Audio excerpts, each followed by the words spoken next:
You've been with acquisitions.com, which has a good brand, good name, and the good leader behind it for for a while now. So what do you think is like your biggest takeaways in terms of just like personal development or just like how to run a good, well put together company? Yeah, so when it comes to personally, I've learned a little bit more about myself, but I'll put that last because I wouldn't say that's as relevant. But the thing that I've learned about sort of the structures and organizations within online businesses is very pertinent in of itself. I don't know if you've ever seen different offers, have been a part of different companies. Some people move very quickly, some people don't move as fast. What is it that really draws the line in the sand between the two? And one of them is truthfully the fact that having a clear division of roles and responsibilities makes teams operate much smoother. And then also proper strategic planning.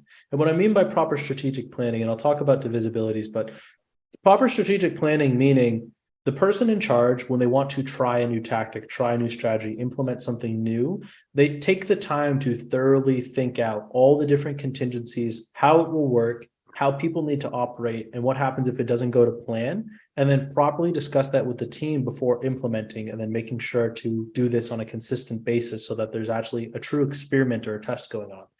Bad management has little to no strategic planning, and they follow their emotions with the winds. Where, okay, today you're doing this, tomorrow you're doing that. Okay, we're gonna try this, and we try it for like a day and a half. It's a lot like a kid in a candy store in a sense, like just sampling a bunch of Mhm. different stuff, right?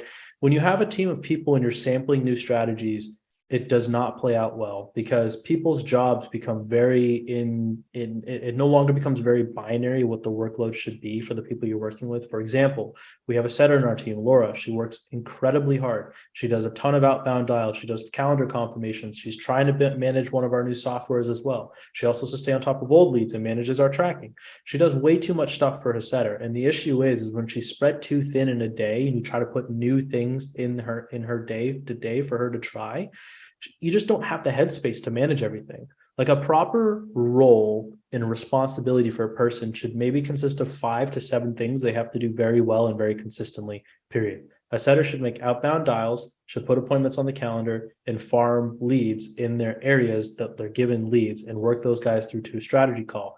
Once they book, everything past that is on the closer, right? But they only have to manage a small set of things and do it very well and keep a very fluid sort of motion of momentum. However, when she has to do that and then also make sure our appointments are showing properly and also make sure she's confirming our calls too, and then trying to manage a tactic on another software, and then occasionally is getting pulled to do over here, and then is told not to do that, and then she's going to try this thing, it just becomes a mess. It becomes a burden for that person. It's a very easy way to burn somebody out. But not only that, but the things they need to be doing well, they don't do those as well either because they're not focused. And so that, like, when it comes to strategic planning, like, you have to think something through, figure out this is the strategy we're going to use, spend more time figuring out if this is a good strategy and is it grounded in reality, does it make sense in context of what we're doing, and then implement. And then when it comes to personally, I've learned sort of how my motivations work as a person. My baseline is certainly more motivated, more persistent than most people. However, by no means is it to the standard that I hold myself to, but is better than average. And even in my better than averageness, it is still difficult to execute properly when you're working with bad tools. We're using HubSpot. HubSpot has got to be one of the worst CRMs that I've worked with. And not only is it bad, but it hasn't been properly built out. And there's a lot of redundancies in what we do. And it's just a headache to try to use. And we're also using a separate software for calling. And so if you're working with bad tools, it doesn't matter how good you are at your job. If you give an artist shitty paints and like bad brushes, they can't paint well. Give them good tools and they'll have an easier time doing their job. And so when I look at my motivation, I either have to motivate myself internally or externally to do things at all times. And it's constantly, once the internal motivation dies, I have to use some external motivation. Once the external motivation dies, I have to do internal motivation. And it's constantly just a song and dance of managing my beliefs and my perception of self to get myself moving forward. And I find that I live my life in these ups and down waves. I'll have waves where right now I'm super blissful. I had a whole day off yesterday. I feel super clear headed.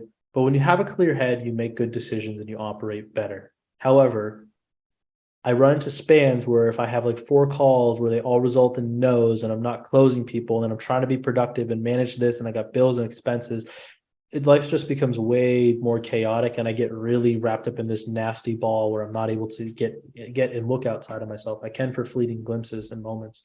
So understanding how I need to discipline myself to get me to do the things I need to do consistently is the biggest thing I've learned.